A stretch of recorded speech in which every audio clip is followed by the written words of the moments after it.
A wealthy woman humiliates a fast food worker, calling him worthless, unaware he's the son of a powerful judge. What happens when she discovers the truth will turn her world upside down. Watch to see how this story unfolds and comment where you're watching from. The smell of fried food hung heavy in the air as the lunch rush hit its peak. At a small fast food joint in downtown Chicago, teenagers and office workers formed a long line, waiting for their orders. Behind the counter, 19-year-old Eric Daniels wiped his brow, trying to keep up with the endless orders.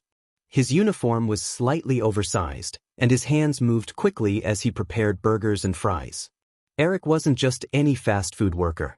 He was the son of Judge Michael Daniels, one of the most respected judges in the state. But Eric didn't flaunt his family background. He wanted to earn his way, even if it meant working long shifts in a greasy kitchen. The bell above the entrance jingled, and in walked Cassandra Blake. Dressed in designer clothes and carrying an expensive handbag, she strutted into the restaurant like she owned the place. Her heels clicked loudly on the tiled floor as she scanned the room with a look of disdain. Cassandra was the kind of woman who expected the world to revolve around her. She came from old money and never hesitated to remind people of it. Today, she wasn't here for the food, she was here to meet a friend who was running late. As Cassandra approached the counter, Eric greeted her with a polite smile. "Hi, welcome. What can I get for you today?" Cassandra wrinkled her nose, clearly unimpressed. "Do you even clean this place?" "It smells awful in here," she said, her voice dripping with contempt. Eric's smile faltered for a moment, but he quickly regained his composure. "I'm sorry if the smell bothers you, ma'am. We clean regularly, but it can get busy during lunch rush." Cassandra rolled her eyes. "Whatever. Just give me a coffee. And make it quick, I don't have all day." Eric nodded and turned to prepare her coffee. As he worked, Cassandra's gaze drifted to the other customers. She muttered under her breath, loud enough for people nearby to hear, "This place is full of lowlifes. Can't believe I even stepped foot in here." A young mother with 2 kids glanced at her uncomfortably, while a group of teenagers exchanged awkward looks.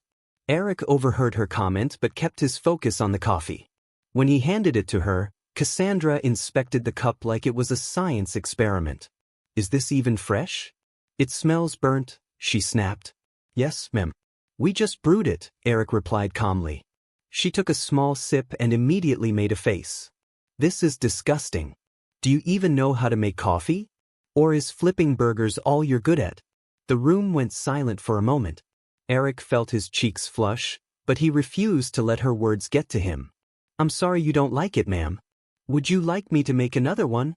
Cassandra let out a dramatic sigh. "No, I don't want another one. I want my money back. This place is a joke." Before Eric could respond, Cassandra's phone buzzed. She answered it loudly, complaining about the restaurant and its incompetent staff. The customers around her exchanged uneasy glances, clearly uncomfortable with her behavior. Eric took a deep breath, his patience wearing thin. "I'll refund you for the coffee," he said, his voice steady. He opened the register and handed her the money. Cassandra snatched it from his hand. "You're lucky I'm even wasting my time here," she said, turning to leave. But just as she reached the door, a man in a suit walked in. His presence was commanding, and his sharp eyes immediately scanned the room. It was Judge Michael Daniels, Eric's father. He had come to surprise his son during his break. Cassandra didn't recognize him, but Eric did. His father gave him a small nod, a silent gesture of support.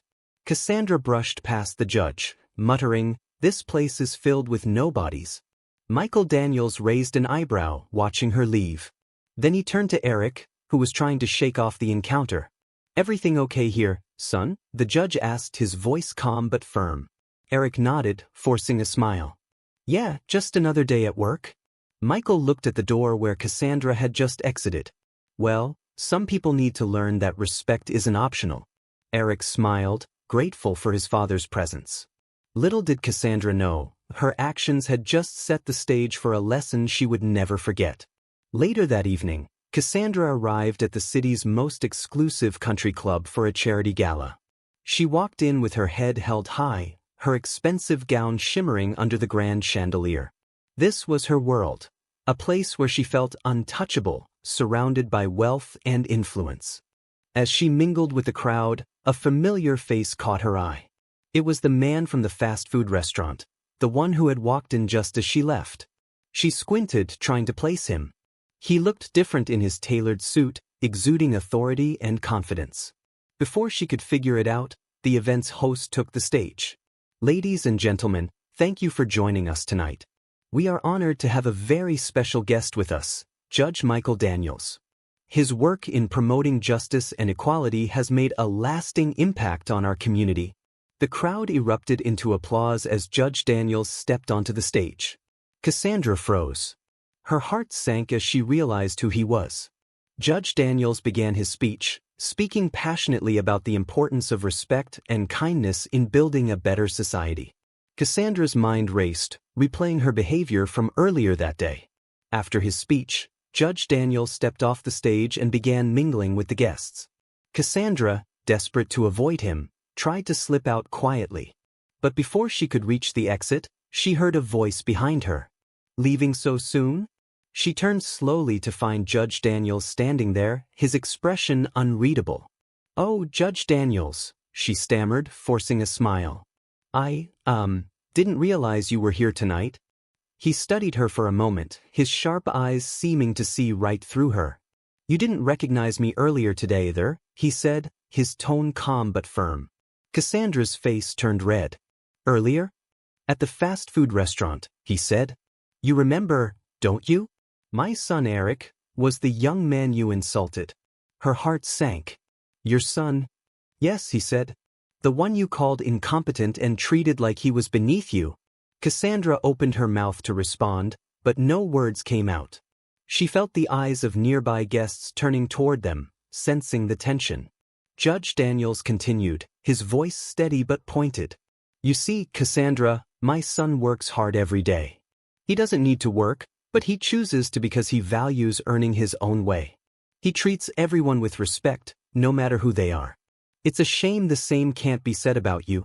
The words hit Cassandra like a ton of bricks.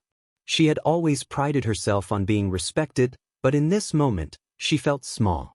I didn't mean to," she started, but Judge Daniels held up a hand. "I'm not here to humiliate you," he said.